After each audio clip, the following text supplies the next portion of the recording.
Fala pessoal, tudo bem com vocês? Meu nome é Robson Gomes e você está assistindo a mais um episódio do canal Além da Superfície, Psiquiatria Explicada. Hoje eu quero trazer um tema bem delicado. Um tema que eu diria ser um dos temas principais e um dos objetivos primordiais desse canal, que é tentar entender um pouco mais sobre o sofrimento pelo qual passam as pessoas que sofrem com transtorno mental. Entender que esse sofrimento vai muito além da fisiopatologia dos transtornos mentais. Entender que o fato de ter uma doença mental por si só já é motivo de sofrimento para essas pessoas. Nós estamos falando do estigma provocado pelas doenças mentais. O estigma, ele é nefasto. Ele tem consequências terríveis para essas pessoas. Ele tende a isolar essas pessoas, diminuir o autoestima, retarda a busca por ajuda, piora o prognóstico da própria doença mental, diminui a aderência ao tratamento e pode inclusive levar à morte. Portanto, o estigma mata. Mas o que seria o estigma? O estigma, essa palavra ela vem do grego stig, que significa furar, causar pequenos furos. E ele vem de um momento histórico em que a Grécia era uma sociedade escravista e os donos de escravos marcavam, furavam com certas características os seus escravos, e para que, uma vez que esses escravos fugissem, eles fossem identificados como sendo pertencentes àquele dono e pudessem ser trazidos de volta para o seu dono. Então, estigmatizar é tatuar, é furar com uma tatuagem uma característica socialmente tida como negativa. Então, o indivíduo estigmatizado é um indivíduo marcado. Para onde ele vai, o que ele fala, o que ele pensa, carrega consigo esse estigma, essa tatuagem.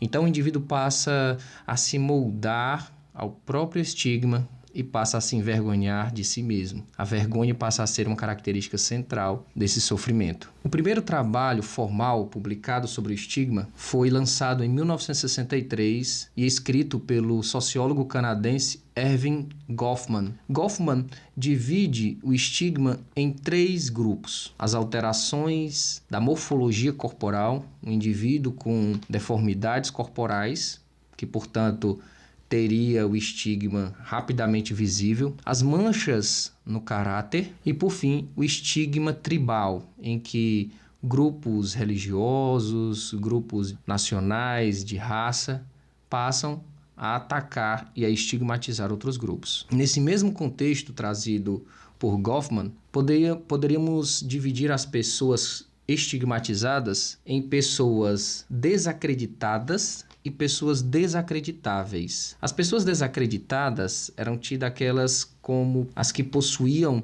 uma característica que era facilmente identificada. Portanto, onde esse indivíduo andasse, o que ele falasse, facilmente o estigma ia ser algo identificado. E aí esse indivíduo passa a se moldar ao próprio estigma e passa a se retrair socialmente, tentando entender o que as pessoas pensam dele, onde ele pode estar, os locais em que pode frequentar. Já as pessoas desacreditáveis são aquelas que têm estigmas mais latentes, que não são a priori identificados. Mas esse indivíduo também sofre, porque ele passa a tentar identificar as pessoas que são de confiança ou não, as pessoas que podem ou não saber aquela sua característica, e passa a se preocupar com o que vão pensar as pessoas quando souberem daquela característica estigmatizada. Então vejamos, meus amigos, o estigma, que é essa característica que marca o indivíduo, e aqui nós estamos tratando do estigma trazido pelos transtornos mentais, ele é algo milenar. De onde vem essa ideia negativa associada aos transtornos mentais? O interessante é que na Grécia pré-socrática, os pacientes, os indivíduos com transtornos mentais, eles eram considerados indivíduos especiais, indivíduos que possuíam dons capazes de aproximá-los de entidades divinas, que poderiam até saber um pouco da linguagem divina. Mas aí quando a loucura foi transformada em doença por Hipócrates, entre os séculos 4 e 5 antes da Era Comum, a loucura passou a ser considerada um defeito, um distúrbio, um desequilíbrio dos humores, como a gente até pôde ver no episódio anterior em que a gente fala um pouco da história dos transtornos mentais. A partir daí, em praticamente nenhum momento histórico, a loucura passou a ser vista de forma normal ou de forma positiva. Na Idade Média, a loucura ou os loucos eram considerados pessoas demonizadas e o que restava para elas era serem excluídas da sociedade e inclusive serem mortas, como no período de caça às bruxas. No Renascimento, entre os séculos XIV e XVI, talvez até os séculos XVII, a loucura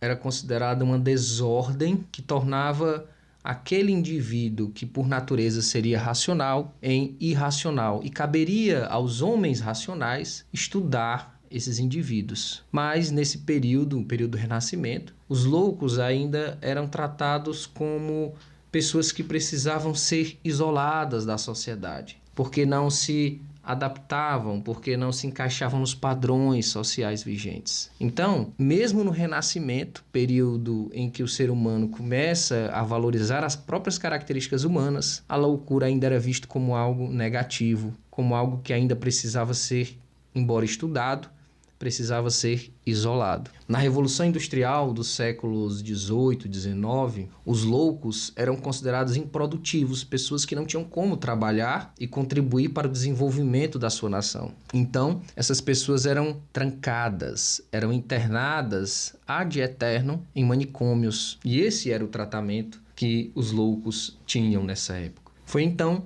que, na era moderna, principalmente no começo do século XIX, a loucura passou a ser encarada de uma forma mais humanizada, de tal forma que essa humanização culminou em vários movimentos no século XX para que essas pessoas voltassem a conviver com a sociedade e passassem a ter os mesmos direitos que as pessoas tidas como normais. Hoje a gente sabe que os pacientes com transtornos mentais têm acesso a várias modalidades de tratamento, têm acesso e têm direito a viver na sociedade, no meio dos seus semelhantes, mas ainda existe muito que avançar.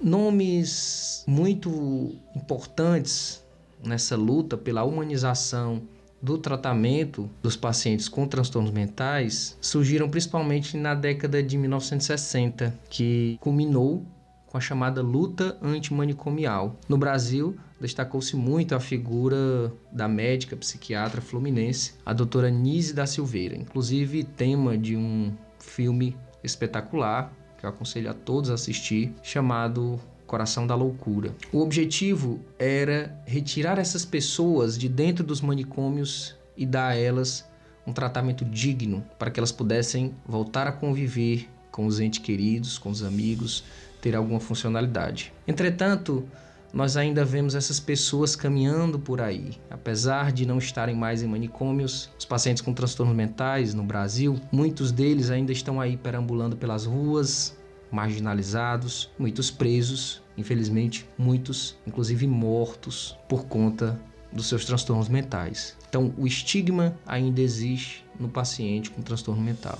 As pessoas com transtorno mental, as pessoas que têm o que é chamado de loucura, ainda não são vistas da mesma forma que uma pessoa que não tem. Ainda são vistas de forma negativa, ainda são desacreditados. Outra maneira de enxergar o estigma dos transtornos mentais é tentando identificar o seu autor. O estigma, ele pode ser originado pelo próprio indivíduo que sofre o estigma. Chamamos isso de autoestigma. O indivíduo convive tanto com a estigmatização que passa a acreditar que ele é verdadeiro e passa a moldar sua vida em torno disso. Portanto, ele se retrai socialmente, ele se isola e passa a sofrer as consequências do autoestigma. Existe também o estigma social, em que grupos específicos, sobretudo aqueles que mantêm relações de poder sobre as pessoas estigmatizadas, tentam aniquilar, tentam isolar e tentam desacreditar as pessoas que sofrem com os transtornos mentais. Existe também o estigma estrutural, em que as leis, as regras, as doutrinas sociais não dão os mesmos direitos ou não atuam de forma equitativa para com as pessoas que sofrem com transtornos mentais ou sofrem estigmas, sejam eles de qualquer natureza. Então, eu lhe pergunto, você ainda acredita que o estigma é um tema puramente dos estudos sociológicos, antropológicos, filosóficos? As pessoas que sofrem com transtornos mentais, as pessoas estigmatizadas na esfera social são isoladas, têm acesso diferente ao trabalho, convivem frequentemente com conflitos familiares, são pessoas que convivem em condições muitas vezes subhumanas, renda inferior, são pessoas que têm acesso à própria saúde de forma diferente que as pessoas consideradas normais. É tão comum isso no dia a dia que recentemente atendi um paciente que sofria com um quadro de depressão grave, inclusive associado a sintomas psicóticos, e que me confidenciou que demorou buscar tratamento porque tinha vergonha de ir ao posto de saúde, porque ali naquele local as pessoas o conheciam e iam passar a tratá-lo como louco. Por isso, o paciente buscou diretamente o CAPS, que ficava mais distante de sua casa, e ali ele tinha a ideia de que muitas pessoas não o conheciam e, portanto, ser tratado como louco naquele ambiente seria mais normalizado. Então, veja que o estigma persegue os indivíduos que sofrem com ele. Então, amigos, esse episódio ele é sensível, ele toca fundo em todos nós. A própria psiquiatria, ela de certa forma é estigmatizante, porque quando você rotula um indivíduo com determinado transtorno mental, de certa forma você está tatuando ele com aquela característica, porque ainda é algo muito entranhado na nossa sociedade. Portanto, a gente precisa entender, de uma vez por todas, que os transtornos mentais, eles existem, muitas vezes são doenças gravíssimas, que inclusive podem levar à morte. Sabemos que mais de 1 milhão de pessoas todo ano no mundo tiram a própria vida por conta dos transtornos mentais. E, sem dúvida, o estigma, o peso causado pelo sofrimento mental, por essa tatuagem que é feita nesses indivíduos, contribui para o sofrimento e contribui para a morte dessas pessoas. Então, um dos grandes objetivos desse canal é esse, é trazer a constatação de que as doenças mentais existem, de que essas pessoas precisam de ajuda, precisam ser acolhidas e precisam funcionar, precisam se sentir parte desse todo que é a nossa sociedade. Forte abraço a todos e até o próximo episódio.